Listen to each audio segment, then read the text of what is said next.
Merci. Pardon. Donc moi, je travaille à la DRAF sur tout ce qui est politique publique de l'alimentation.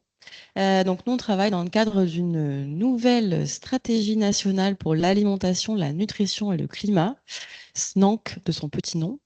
Donc c'est une stratégie qui a été en consultation avant l'été et qui devrait être adoptée d'ici la fin de l'année, si nous y arrivons. Elle est portée par les différents ministères que vous avez là en dessous, donc ministère de l'Agriculture, mais aussi tout ce qui est sur la santé, la transition écologique et avec l'ADEME aussi. C'est une stratégie qui vise, dans les très grandes lignes, à créer les conditions favorables pour une alimentation saine et durable pour toutes et tous à horizon 2030. Cette stratégie se décline en deux programmes nationaux opérationnels, disons le PNNS, que vous connaissez peut-être, Programme national de nutrition santé. C'est le manger, bouger, 5 fruits et légumes par jour, etc. Et le Programme national pour l'alimentation, PNA de son petit nom, sur lequel nous, on travaille en DRAF et qu'on décline en région sur les différentes thématiques que vous voyez apparaître en bas de la slide. Donc, on a des grandes thématiques comme l'éducation bien manger. On travaille beaucoup, évidemment, sur la restauration collective, sur tout ce qui est lutte contre la précarité alimentaire. Lutte contre le gaspillage alimentaire et on a un gros levier d'action qui est les projets alimentaires territoriaux.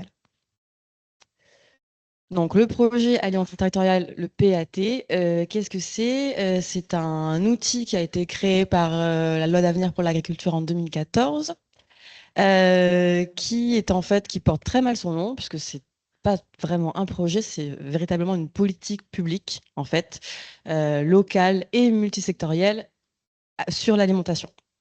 Donc, c'est porté essentiellement par des collectivités, mais pas que. On peut aussi avoir des PAT qui sont mis en œuvre par des chambres d'agriculture ou par des associations. On en met c'est en grande majorité des collectivités, de par le fait que ce sont des politiques publiques. Et on a une grande diversité de types de territoires hein, en termes de caractéristiques géographiques ou socio-économiques. On a du très urbain, du très rural, voilà, on a de la grosse métropole, du tout petit PETR. Enfin, voilà. Et du coup, ces PAT vont être très liés aux compétences des collectivités qui les portent. Compétences de l'un ou d'autre. Donc, on a des PAT portés par des communautés de communes, parfois par des communes, c'est plus rare, mais il y en a quand même, par des départements, par des métropoles, par des agglomérations, par des pays, par des parcs naturels régionaux aussi. Et je vous ai mis ce petit schéma parce que l'intérêt, c'est du coup le lien aussi avec aujourd'hui, c'est qu'une politique alimentaire, elle est vraiment multisectorielle et donc elle intervient sur l'ensemble des champs que vous voyez là, la santé, le foncier, la gestion de l'eau, l'environnement, l'énergie, le climat, le transport, l'emploi, etc. C'est vraiment ce qui définit, ce qui caractérise le projet alimentaire territorial. Là, je vous ai mis une petite slide avec des ressources. C'est plutôt pour que vous puissiez aller consulter si ça vous intéresse après. Juste pour vous expliquer que du coup, les PAT, c'est en fait un label de l'État. Donc, il y a un processus, une procédure de labellisation pour des PAT qu'on dit de niveau 1, donc des PAT qui sont en émergence, et des PAT dits de niveau 2, dits opérationnels. Donc là, en émergence, ça dure 3 ans, l'opérationnalité dure 5 ans et plus. Donc c'est différent, c'est un label, c'est le même label, mais c'est différents types d'accompagnement en fonction de l'état d'avancement du PAT.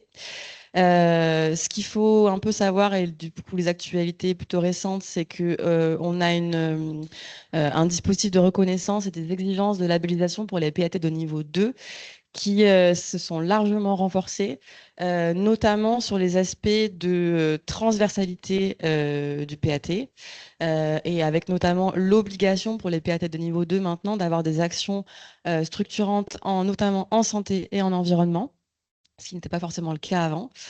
Donc, on demande impérativement des politiques alimentaires avec des leviers, des actions sur notamment l'environnement, avec des axes, des actions précises et des indicateurs chiffrés, mesurables. Ce qui est un peu la grosse nouveauté et pas simple forcément, notamment pour des questions de compétences aussi. C'est C'est donc des exigences qui sont renforcées. On insiste beaucoup sur le caractère systémique des PAT, donc d'englober l'ensemble de ces dimensions. Et pourquoi ça a changé? Bon, tout le contexte dont on parle depuis le début, hein, ça explique tout ça. Mais aussi, dans le cadre de la SNANC, on est vraiment sur une stratégie interministérielle avec des budgets qui proviennent de différents ministères. Et donc, il faut qu'on réponde à l'ensemble de ces enjeux. Ça fait le lien avec comment sont financés ces PAT. On finance les PAT émergents par le biais notamment d'un appel à projet annuel. Et on finance les PAT opérationnels par le biais d'un nouveau dispositif qui a eu un premier appel à projet l'année dernière et qui a un second cette année qui est encore en cours avec des crédits de la planification écologique pour financer les PAT. Donc ça c'est en cours et pour vous dire aussi qu'on a un peu à l'image, c'est pas exactement pareil, mais du réseau Totem, un réseau régional des PAT qui a pour but de mettre en lien les PAT pour faire de l'interconnaissance et de la montée en compétences, dans le cadre duquel on fait différentes choses, notamment des webinaires d'apport théorique, des présentations de dispositifs de financement, etc. On fait aussi des journées thématiques. Aujourd'hui justement, on fait une journée sur les pâtes et la bio en Ariège. Et on fera aussi une journée régionale du réseau des PAT ici à Albi le 3 décembre. Et on articule ce réseau avec le réseau national des PAT qui s'appelle France PAT, que vous pourrez aller consulter aussi si ça vous intéresse, et qui présente, sur lequel notamment l'ensemble des PAT de France ont des fiches descriptives qui présentent précisément ce qu'ils font. Et juste pour vous montrer, donc là, c'est la carte du coup qu'on a recoupée avec la RAC, donc des PCAET et des PAT, puisque qui dit exigence renforcée sur la transversalité dit aussi intégration des PAT dans les schémas structurants portés par les collectivités, et notamment lien avec les PCAET quand il y en a. Et c'est pas donc on a 59 PAT, nous, et vous voyez que ça se recoupe quand même pas mal sur une bonne partie de la région. C'est pas forcément un hasard. C'est que de nombreux PAT en fait sont finalement un peu la partie alimentation des PCAET aussi. Et c'est des territoires qui sont dans ce type de dynamique aussi de fonctionnement, de partenariat, voilà, qui font parfois souvent les deux. Et je crois qu'après, vous avez un témoignage d'une collectivité qui fait les deux. Exactement. Je vous remercie.